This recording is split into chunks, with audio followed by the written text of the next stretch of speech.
জ্যোতিবাবুর বাড়ি washing machine দিচ্ছে তো? দেখছি। Good. Next target.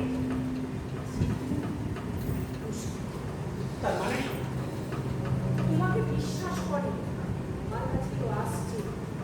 কি করতে হবে আমাকে? জানতে চাইবে ওর শাশুড়ির আত্মহত্যার পেছনের কারণটা সত্যি না। জ্যোতিবাবুর সাথে তার কলিগের একেবারে কোনো সম্পর্ক ছিল না। আমি কি বলবো? আমি কি জানি এ ব্যাপারে? আমাকে যা বলতে বলা হয়েছিল বিরাট বাবুর অফিসে আমি তাই বলে এসেছি। এবারও আমরা যা বলে দেবো তাই। কি?